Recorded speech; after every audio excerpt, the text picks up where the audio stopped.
Inilah pemeran-pemeran di film ini. Manot di sebelah kiri. Di tengah adalah Sarada, dan Pandey di sebelah kanan. Ada sebuah desa terpencil di Chambal di India. Kehiduplah masyarakat yang sangat kacau, karena mayoritas masyarakat di desa Chambal adalah preman, perampok dan pembunuh. Di sebelah desa Chambal, ada desa kecil, bernama Desa Bilgaon. Desa Bilgaon adalah desa yang tenang dan damai, dan bernama Manot. Adalah petani yang jujur. Sabigaon hiduplah seorang pemuda yang jujur dan baik hati, bernama Manot. Manot berasal dari keluarga miskin. Kakek Manot adalah seorang petani jujur yang sudah meninggal dunia. Ayah Manot adalah petani jujur yang masih hidup. Di rumah Manox tinggal bersama nenek ayah, ibu adik. Keluarga Manox juga menghasilkan uang dari menjual susu sapi.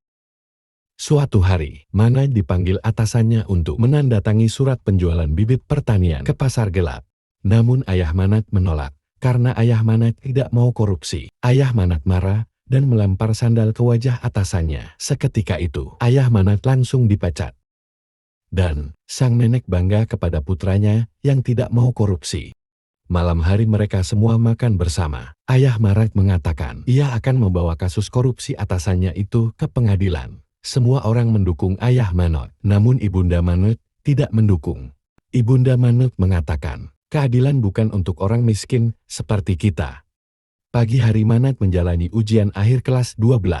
Setiap tahun, ketika ujian akhir, para guru di sekolah Manot mempersilahkan para muridnya untuk mencontek, dan semua murid dengan senang hati melakukan hal itu. Tiba-tiba polisi jujur bernama Dusan datang ke sekolah Manot dan memergoki para murid mencontek. Kepala sekolah mencoba melobi Dusan dan memberikan uang suap. Dusan menolak disuap. Dusan lalu menangkap kepala sekolah dan membawanya ke kantor polisi. Manot kagum dengan kejujuran Dusan.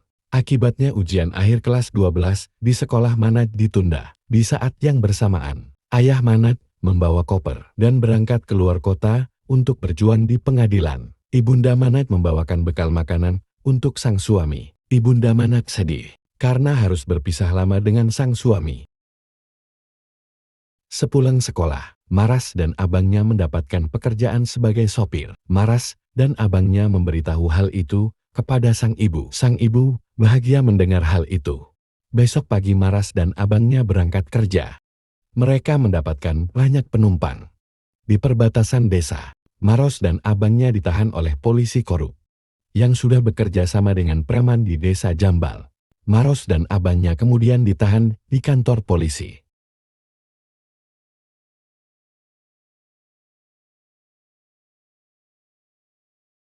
Manot berlari ke rumah Dusan dan menceritakan semuanya kepada Dusan. Manot memohon kepada Dusan agar membebaskan dia dan abangnya dari kantor polisi. Dusan yang masih menggunakan baju tidur langsung pergi kantor polisi dan membebaskan mereka berdua. Dusan menegur keras para bawahannya yang melakukan korupsi. Dusan lalu mengantar Maros dan abangnya kembali pulang.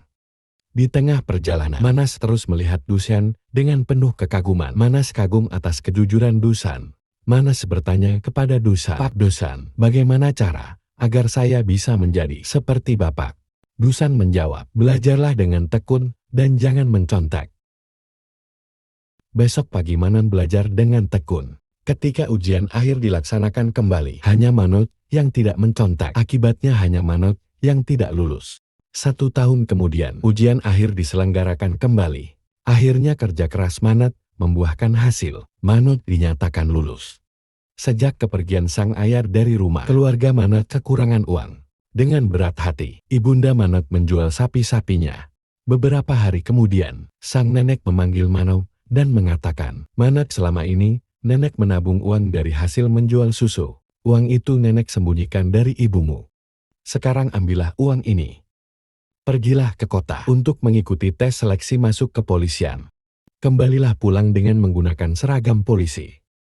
Manot terharu dan memeluk sang nenek. Besok pagi, dia mengawasi barang-barangnya dan pergi keluar kota. Dia naik ke dalam bus dan duduk di sebelah emak-emak. Dia meletakkan tasnya di bawah kursinya dan kemudian beristirahat tidur. Beberapa jam kemudian, dia tiba di kota tujuan. Namun, tasnya menghilang. Masinis bus mengatakan tas Manot diambil oleh emak-emak yang duduk di sebelah Manot. Dia baru sadar ia telah dirampok. Dia sedih karena uang jerih payah sang nenek selama ini hilang begitu saja. Dia tidak mempunyai uang sama sekali. Dia bingung harus bagaimana. Dia lalu berjalan kaki ke gedung tempat tes masuk kepolisian. Dan pada malamnya dia tidur di depan gedung. Paginya, Manot bangun dan bertanya kepada bapak-bapak yang membuka toko di depan gedung. Orang itu memberitahu bahwa tes masuk kepolisian di kota ini sudah ditiadakan. Manot baru tahu mengenai hal itu. Manot kembali ke terminal dan merenung. Dan dia bermalam di terminal. Manot mulai lapar dan haus. Besok pagi Manot meminta pekerjaan kepada pemilik warung. Pemilik warung tidak bisa memberi pekerjaan kepadanya. Namun pemilik warung memberikan makanan gratis kepadanya. Dia makan dengan lahapnya. Setelah makan, Manas mengobrol dengan pemuda bernama Pandey yang duduk di depannya. Ternyata Pandey juga ingin mengikuti tes masuk kepolisian. Dan Pandey juga baru tahu kalau tes masuk kepolisian di kota itu sudah ditiadakan. Manox bertanya kepada Pandey, apa rencana Pandey selanjutnya? Pandey menjawab, ia akan mengikuti tes masuk kepolisian di kota New Delhi. Karena semua tes masuk kepolisian dipusatkan di kota New Delhi. Manot baru tahu informasi itu. Manot memohon kepada Pandey untuk membawa dirinya ke New Delhi. Karena Manot tidak mempunyai uang sama sekali. Manot juga memberitahu Pandey, tasnya telah dirampok emak-emak. Karena kasihan, Pandey membawa Manot ke kota New Delhi. Setibanya di New Delhi, Manus kaget melihat hiruk-pikuk dan banyaknya orang di ibu kota.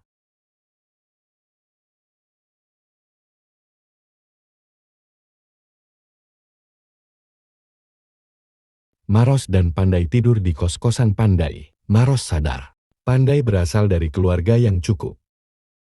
Hari-hari seorang pemuda bernama Tutul membawakan sarapan untuk Mana dan Pandai. Tutul adalah pemuda yang menjadi pembantu di kos-kosan Pandai. Setelah sarapan dan mandi, Tutul membawa Maras dan Pandai ke kos-kosan seorang pemuda bernama Gauri.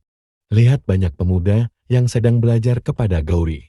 Gauri sudah mengikuti tes masuk kepolisian sebanyak 5 kali. Tahun ini adalah kesempatan terakhir Gauri. Jika Gauri gagal, maka pupuslah sudah harapan Gauri menjadi seorang polisi.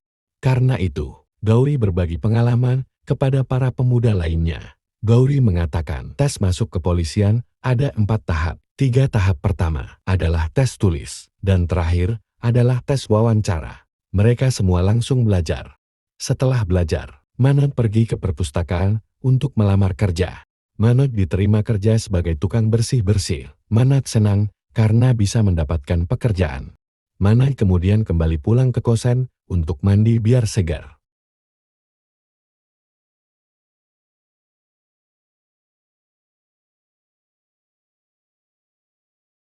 Beberapa hari kemudian, Gauri mengikuti tes tahap ketiga dan Gauri dinyatakan gagal. Gauri sedih dan menangis. Seorang pemuda bernama Mohan dinyatakan lulus dan meraih nilai tertinggi.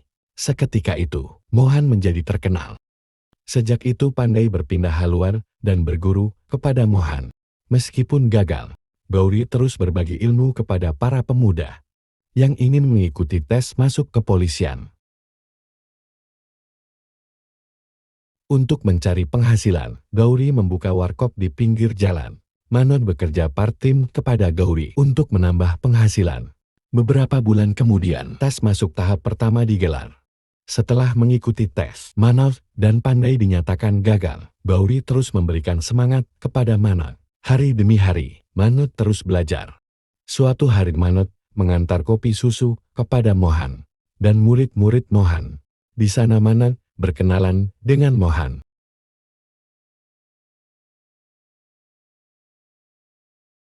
Siang hari, setelah belajar dengan Mohan, Pandai dan kekasihnya bernama Tanya nongkrong di warkop Gauri, sementara Manot membersihkan gudang perpustakaan. Setelah seharian bekerja, Manot belajar dengan tekun di perpustakaan.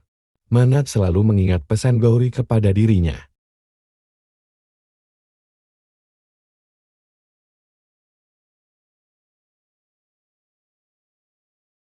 Manot belajar hingga ketiduran. Pagi hari Manot terbangun dan mengikuti tes tahap pertama. Kali ini Manod dinyatakan lulus, sementara Pandai dinyatakan gagal.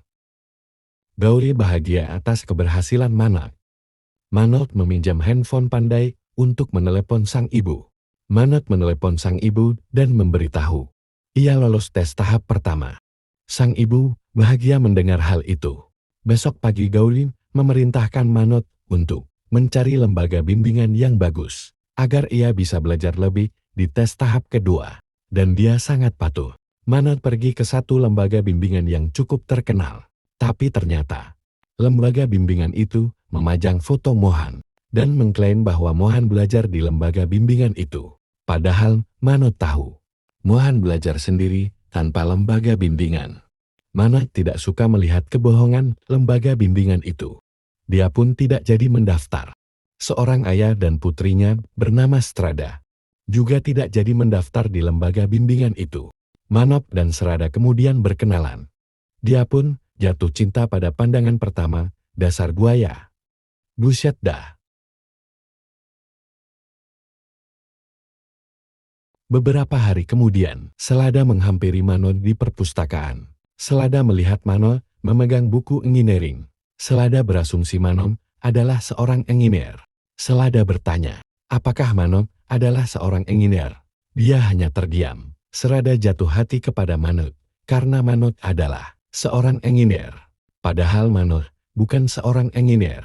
Manod dan Selada mendaftar di lembaga bimbingan yang sama. Mereka berdua belajar di kelas yang sama.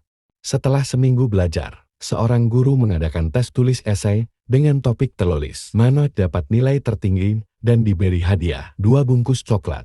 Manod kemudian duduk kembali dan memberikan 2 bungkus coklat itu kepada Selada, dan Selada semakin jatuh hati kepada Manod. Beberapa minggu kemudian, Pandai dinyatakan lolos tes tahap pertama.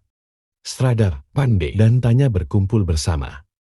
Melihat kepandaian Pandai mengurai kata-kata, Strada menyarankan Pandai agar menjadi seorang pembawa berita. Beberapa saat kemudian, mereka pergi berbelanja. Manod melihat buku geografi mantan Presiden India bernama Abdul Kalam. Manod ingin membeli buku itu, namun Manod tidak mempunyai uang. Strada membelikan buku itu untuk Manod. Manod sangat bahagia dan berterima kasih. Mereka berdua terus mengobrol. Strada memberitahu Manod alamat rumahnya di kota Mussoorie, Provinsi Uttarakhand. Manod baru tahu Strada berasal dari provinsi yang jauh. Perasaan Strada kepada Manod semakin dalam. Mereka berdua menjadi semakin dekat. Biasa lagi berbunga-bunga. Besok pagi, seperti biasa, mereka belajar di kelas yang sama. Ketika sang guru bertanya kepada para murid mengenai engineering, Strada menyuruh Manod untuk menjawab pertanyaan sang guru. Manod tidak bisa menjawab. Strada baru sadar, ternyata Manod bukan seorang engineer. Strada kesal kepada Manod yang tidak memberitahu bahwa dirinya bukan seorang engineer. Strada tidak mau lagi berbicara dengan Manod. Manod sedih akan hal itu. Beberapa hari kemudian, pemilik perpus menuduh Manod telah mencuri uang perpus. Manod marah karena dituduh. Dia langsung naik pitam. Manod langsung berhenti bekerja di perpustakaan dan langsung pergi. Manod belajar menggunakan satu lampu yang tidak terang karena tidak lagi menghadiri kelas. Pandai khawatir dan mencari Manod. Akhirnya Pandai menemukan Manod. Pandai memarahi Manod karena Manod terlalu sibuk bekerja dan meninggalkan kelas. Pandai ingin Manod kembali belajar di kelas. Beberapa minggu kemudian, tes tahap 2 diselenggarakan. Manod mengerjakan tes itu dengan penuh percaya diri. Setelah tes selesai, para peserta keluar ruangan. Manod mengobrol dengan salah satu peserta. Manod baru sadar dirinya salah dalam mengartikan kata. Seharusnya Manod mengartikan kata pariwisata, tetapi Manod justru mengartikan kata teroris. Akibatnya Manod dinyatakan gagal. Beberapa hari kemudian, Manod menempuh perjalanan jauh dan pergi ke rumah Strada. Setibanya di rumah Strada, Strada tidak berada di sana. Strada dan keluarganya sedang berada di luar kota selama beberapa minggu. Manod berbicara dengan Strada melalui telepon. Manod mengatakan kepada Strada, "Aku sangat mencintaimu. Aku akan membalikkan dunia hanya untukmu." I love you. Namun Serada tidak membalas pernyataan cinta Mana. Serada justru mengusir Mana. Mana sedih menerima hal itu. Mana putus asa dan kembali pulang ke rumahnya. Sudah gagal dalam ujian dan ditolak pula cintanya.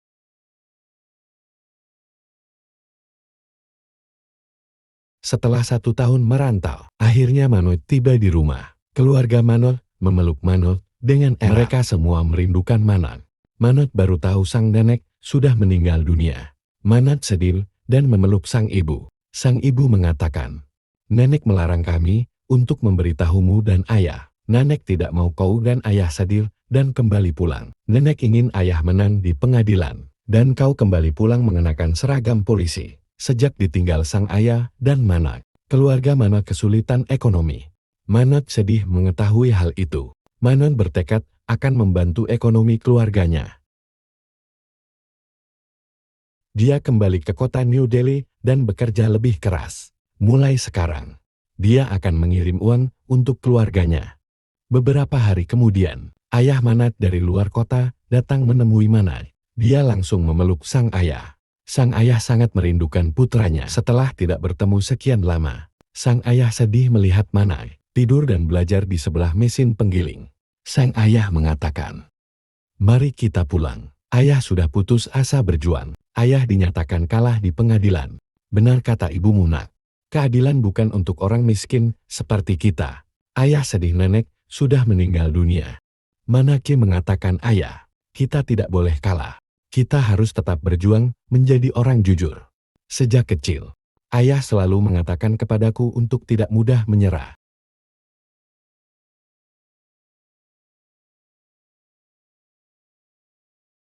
Manoj memerintahkan ayahnya untuk pulang ke rumah dan menjaga sang ibu. Mulai sekarang, Manoj akan mengirim uang kepada keluarganya setiap bulan. Ayah Manoj lalu kembali pulang. Besok pagi Manoj bekerja lebih keras lagi. Setiap hari, Manoj bekerja selama 15 jam, belajar selama 6 jam, dan tidur hanya 3 jam. Manoj semakin tekun belajar. Beberapa hari kemudian, Manoj kembali belajar di kelas. Ketika Manoj dan pandai belajar di kelas, Serada muncul kembali. Setelah pembelajaran selesai, Serada mendatangi Manoj. Serada meminta maaf kepada Manoj karena mengusir Manoj dari rumahnya. Manoj mengatakan, "Serada, sekarang aku ingin fokus belajar dan bekerja karena aku punya tanggung jawab terhadap keluargaku." Serada merasa Manoj tidak mau bersamanya lagi. Serada sedih mendengar hal itu. Namun, Serada selalu mensupport Manoj agar Manoj bisa menjadi polisi. Hari demi hari, Manoj terus bekerja dan belajar. Beberapa minggu kemudian, tes tahap 2 diselenggarakan. Strada dan Tanya dinyatakan lulus, sedangkan Pandai dinyatakan gagal. Karena Pandai tidak lulus, Tanya pergi meninggalkan Pandai. Strada menghampiri Manoj di tempat penggilingan. Strada kaget dan baru tahu Manoj tinggal dan belajar di tempat yang kotor dan bising. Strada sedih dan kasihan kepada Manoj. Strada memberikan uang kepada Manoj. Namun Manoj menolak. Manoj mengatakan, "Dunia kita berbeda. Aku hidup di dunia yang penuh dengan tanggung jawab. Biarkan aku mengemban tanggung jawab ini." Serada menangis mendengar hal itu. Beberapa minggu kemudian, tes tahap 3 yang merupakan tes AC diselenggarakan dan Manoj dinyatakan gagal. Manoj sudah mengikuti tes tahap ketiga selama beberapa kali. Maros hanya mempunyai satu kesempatan lagi untuk mengikuti tes tahap 3. Maros dan Strada nongkrong di warkop Gauri untuk menenangkan diri sejenak. Tak lama kemudian, Pandai datang menghampiri mereka. Pandai mengatakan, "Manoj, selama ini kau gagal karena Serada datang ke kehidupanmu. Jika tidak ada Serada, kau pasti lulus tes. Wanita zaman sekarang tidak akan menerima kita sebagai lelaki jika kita tidak mempunyai apa-apa. Lihat saja pacarku meninggalkanku karena aku tidak lulus. Aku yakin Serada akan melakukan hal yang sama kepadamu." Strada sakit hati mendengar hal itu. Strada pergi dan menangis. Manoj mencoba menghentikan Serada. Strada mengatakan, "Aku sangat mencintaimu. Kau sudah berjanji akan membalikan dunia hanya untukku. Sekarang buktikan kepadaku. I love you.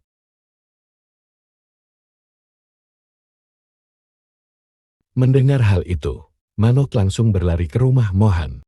Terlihat Mohan sudah menjadi polisi dan memiliki rumah dinas. Manoj bertanya kepada Mohan, bagaimana cara mengerjakan soal tes tahap ketiga. Mohan menjawab, semua orang gagal di tahap ketiga, karena semua orang tidak tahu triknya. Di tes tahap ketiga, kita harus menjawab 20 soal dalam 3 jam. Artinya di soal AC, kita harus menguraikan 200 kata hanya dalam waktu 9 menit. Tetapi banyak orang yang gagal dalam menjawab soal AC ini. Sekarang kau ceritakan tentang keluargamu ke dalam 200 kata dalam 9 menit. Manoj baru tahu mengenai trik itu. Manoj langsung menulis esai tentang keluarganya ke dalam 200 kata. Setelah 9 menit berlalu, Manoj tidak bisa menulis 200 kata.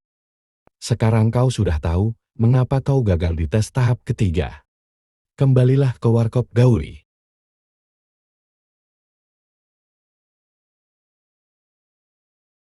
Gauri mengatakan, aku ingin kau lulus tes tahap ketiga. Mulai sekarang kau berhenti bekerja. Kau fokus saja belajar. Mulai sekarang, aku akan mengirim uang kepada keluargamu setiap bulan. Itu semua adalah hutang. Kau bayar hutangmu kepadaku ketika kau menerima gaji pertama sebagai polisi. Manoj terharu dan memeluk Gauri. Manoj mengemasi barang-barangnya dan pindah ke kos Gauri. Besok pagi Manoj tidak lagi bekerja dan hanya belajar. Strada mendatangi Manoj dan terus memberikan support kepada Manoj. Manoj bahagia memiliki kekasih yang mendukung dirinya. Beberapa minggu kemudian, Strada memberitahu Manoj ia akan pulang ke kampung halamannya untuk mengikuti tes CPNS. Manoj mendukung Strada. Hari demi hari, Manoj terus belajar dengan tekun. Beberapa minggu kemudian, Manoj mendapatkan informasi bahwa Strada lulus tes CPNS. Manoj bahagia mendengar hal itu.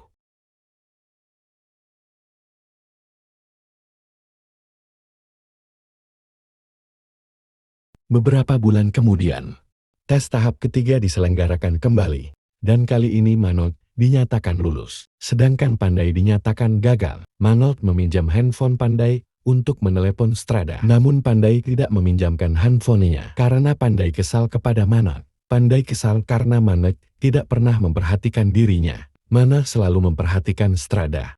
Manoj berlari ke Warkop Gauri dan menelepon keluarganya. Keluarga Manoj bahagia mendengar kabar itu. Manoj kemudian menelepon Strada. Ibunda Strada menerima telepon itu dan mengatakan Strada tidak bisa dihubungi dahulu. Manoj sedih dan menutup teleponnya. Manoj duduk di depan telepon dan menunggu Strada menelpon kembali. Setelah berjam-jam menunggu, akhirnya Strada menelpon. Strada mengatakan, Manoj, ayahku melarangku untuk menemuimu lagi karena ada seseorang yang memberitahu ayahku bahwa kita berdua sudah tidur bersama. Kesal mendengar hal itu. Aku yakin itu pasti ulah Pandai. Manoj langsung mencari Pandai, dan ternyata Pandai sedang ditahan di kantor polisi karena mabuk. Manoj berdebat dengan seorang polisi yang menahan Pandai. Manoj mengatakan Pandai tidak bersalah dan tidak bisa ditahan. Sang polisi kemudian membebaskan Pandai.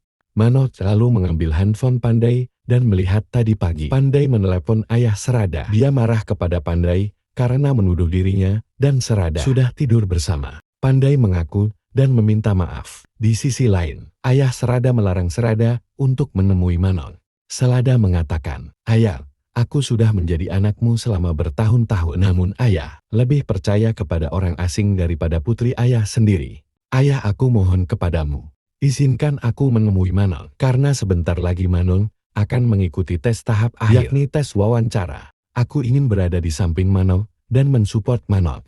Ayah Strada terdiam membisu. Beberapa hari kemudian, Manoj berdandan dan bersiap untuk melakukan tes wawancara. Tiba-tiba Strada datang ke kamar Manoj. Manoj kaget dan langsung memeluk Strada. Strada mengatakan ia berhasil meyakinkan ayahnya bahwa mereka berdua tidak tidur bersama. Dia dan Strada kemudian pergi ke tukang cukur.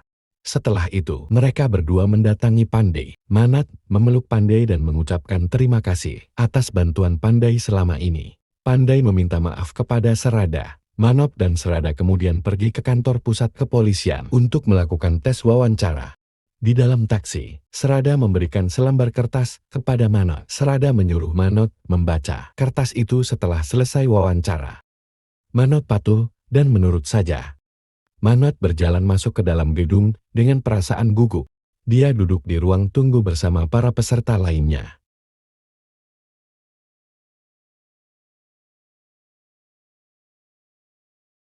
Beberapa menit kemudian, nama Manoj dipanggil. Manoj berjalan masuk ke ruang wawancara. Setelah masuk, Manoj duduk di tengah. Manoj diwawancara oleh seorang pejabat yang angkuh bernama Dr. Mehta dan 4 pejabat lainnya. Dr. Mehta tertawa sinis melihat CV Manoj yang tidak lulus ujian akhir pertama kelas 12. Dr. Mehta bertanya, mengapa Manoj tidak lulus? Manoj menjawab, di tahun itu Manoj berhenti dari tradisi sekolahnya yang mempersilahkan para murid untuk mencontek. Di tahun itu Manoj mulai belajar dengan jujur dan tekun. Dr. Mehta tertawa dan mengusir Manoj. Dr. Mehta menganggap Manoj adalah pemuda yang bodoh karena tidak lulus. Manoj kemudian berjalan keluar. Tiba-tiba, salah satu pejabat menyuruh Manoj untuk masuk kembali. Setelah beberapa menit, Manoj menunggu di luar dengan penuh keresahan.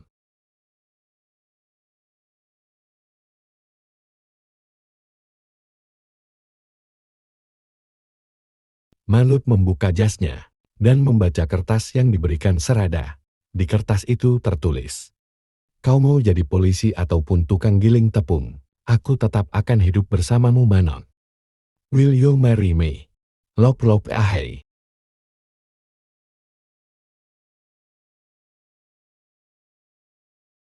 Manoj tersenyum bahagia. Beberapa menit kemudian, dia dipanggil. Manoj masuk kembali ke ruang wawancara. Salah satu pejabat bertanya kepada Manoj, mengapa? Manoj mengatakan dengan jujur bahwa sekolahnya mengatakan para murid untuk mencontek. Manas menjawab, "Bapak Ibu, sejak saya bertemu dengan polisi jujur bernama Dusan, saya ingin menjadi seperti Pak Dusan. Saya ingin menjadi orang yang jujur." Manas kemudian menceritakan perjuangannya untuk sampai ke tahap ini. Salah satu pejabat bertanya Manoj, "Apa yang akan kau lakukan jika gagal dalam tes ini?" Anak menjawab, "Saya akan menjadi guru dan mengajarkan pentingnya sebuah kejujuran. Bagi saya tidak ada kata gagal. Ayah saya selalu memberitahu saya, jangan mudah menerima kekalahan. Teruslah berjuang hingga titik darah penghabisan." Setelah wawancara selesai, Dr. Mehta mempersilahkan Manoj untuk keluar. Manoj berjalan keluar ruangan. Manoj mendengar Dr. Mehta bergumam dengan mengatakan, "Waste of time." Manoj berasumsi dirinya tidak lulus. Setelah Manoj keluar, Dr. Mehta dan para pejabat lainnya berdebat mengenai Manoj. Menurut Dr. Mehta, Manoj tidak layak lulus. Salah satu pejabat mengatakan, jika tidak meluluskan orang jujur seperti Manoj, untuk apa kita mengadakan tes ini setiap tahun? Keputusan ada di tangan Dr. Mehta.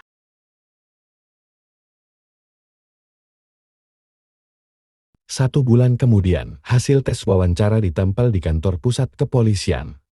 Serada memaksa Manoj untuk melihat hasil tesnya, namun Manoj tidak mau melihat karena Manoj yakin dirinya tidak lulus. Serada kemudian membaca para peserta list di papan yang dinyatakan lulus. Setelah membaca, Serada menghadap Manoj sembari menangis bahagia. Artinya Manoj dinyatakan lulus. Manoj menangis tersedu-sedu. Manoj sangat bahagia. Gauri Tutul dan Pandai datang dan memeluk Manoj. Mereka semua bahagia atas kelulusan Manoj. Terlihat Pandai merekam momen itu dan memulai karirnya sebagai pembawa berita. Manoj langsung menelepon keluarganya. Keluarga Manoj menangis bahagia.